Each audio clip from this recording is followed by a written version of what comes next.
പ്രണാലയ പ്രണ August first week breast feeding week ആയിട്ടാണ് ആചരിക്കുന്നത്.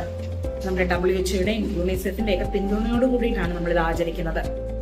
ജനിച്ച കുഞ്ഞിന്റെ ഒരു നല്ല ആരോഗ്യത്തോടെയുള്ള ജീവനത്തിന് ഏറ്റവും ഫലപ്രദമായിട്ടുള്ള മാർഗമാണ് ബ്രസ്റ്റ് ഫീഡിംഗ് എന്ന് പറയുന്നത്. അപ്പൊ ഈ ഒരു ടൈമിലുള്ള ഡയറ്റ്, അതായത് അമ്മ ഫോളോ ചെയ്യേണ്ട ഡയറ്റും റുട്ടീൻസും ഒക്കെ സൂതിക ചര്യയിൽ ഉൾപ്പെടുത്തിയിട്ടാണ് ആയുർവേദത്തിൽ പറയുന്നത്. സൂതികയ്ക്ക് ഒരു ക്ഷീണം ഉണ്ടാവുകയും ദഹനം കുറച്ച് സ്ലോ ഡൗൺ ആവുകയൊക്കെ ചെയ്യും. അപ്പൊ ഭക്ഷണത്തിൽ നമ്മൾ നല്ലപോലെ ശ്രദ്ധിക്കേണ്ടതാണ്. എളുപ്പത്തിൽ ദഹിക്കുന്നത് ആവിയിൽ വെന്ത ഭക്ഷണം കഴിക്കാനായിട്ട് ശ്രദ്ധിക്കുക. പച്ചക്കറികൾ ധാരാളം കഴിക്കുക. പിന്നെ ഫ്രൂട്ട്സ് ധാരാളം ഉൾപ്പെടുത്തുക.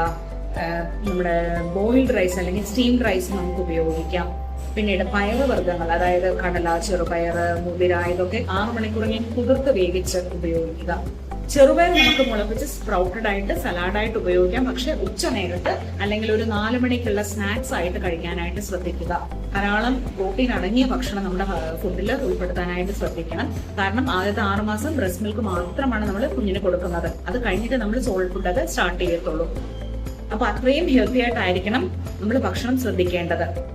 പാലിന്റെ ഉപയോഗം എന്ന് പറയുമ്പോൾ തിളപ്പിച്ചാറിയ തണുത്ത പാല് രാവിലെയും വൈകിട്ടും ഓരോ ഗ്ലാസ് വീതം നമ്മൾ കുടിക്കുക. അതിൽ ഒരു നുള്ളു മഞ്ഞപ്പൊടി ഇട്ട് കുടിക്കുന്നത് നല്ലതാണ്.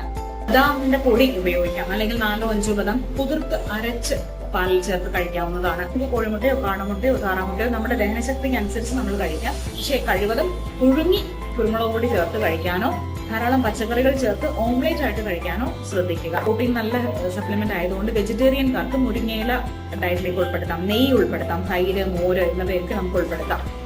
തൈരൊക്കെ ഒരു പകൽ സമയത്ത്, അതായത് നമ്മുടെ ലഞ്ചിന് മുന്നായിട്ട് പ്രോബയോട്ടിക് ആയിട്ട് എടുക്കുന്നതാണ് നല്ലത്. ഒരു നുള്ളുപ്പോ ഒരു നുള്ളു കുരുമുളക് പൊടിയോ ചേർത്ത് ഉപയോഗിക്കുക.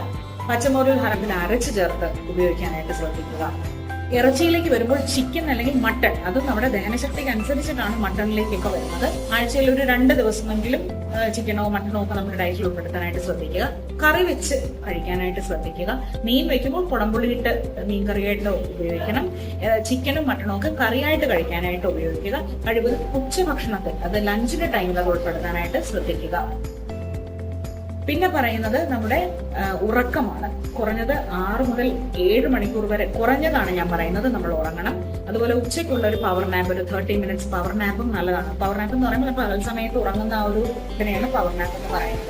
കഴിവതും കുഞ്ഞ് ഉറങ്ങുന്ന സമയത്ത് അമ്മമാർ ഉറങ്ങാനാണ് നമ്മൾ അഡ്വൈസ് ചെയ്യാറുള്ളത്.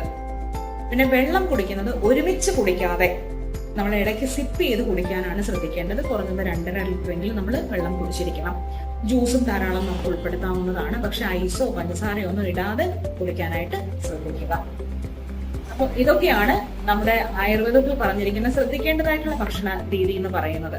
ചിലരുടെ ശരീരപ്രകൃതം അനുസരിച്ച്, അതായത് ബോഡി നേച്ചർ അനുസരിച്ചും ബ്രസ്റ്റ് മിൽക്കിന്റെ സെക്രീഷൻ കുറവായിരിക്കും. അങ്ങനെയുള്ളവർക്ക് ആയുർവേദത്തിന്റെ മരുന്നിന്റെ ഉപയോഗം വളരെ നല്ല രീതിയിൽ ബ്രസ്റ്റ് മിൽക്ക് കൂടാനായിട്ട് സഹായിക്കും. അപ്പൊ അങ്ങനെ ബുദ്ധിമുട്ടുണ്ടെങ്കിൽ നിങ്ങൾക്ക് പ്രണാലയിലേക്ക് വരാം. For more details and consultation, you can contact the below number. Thank you.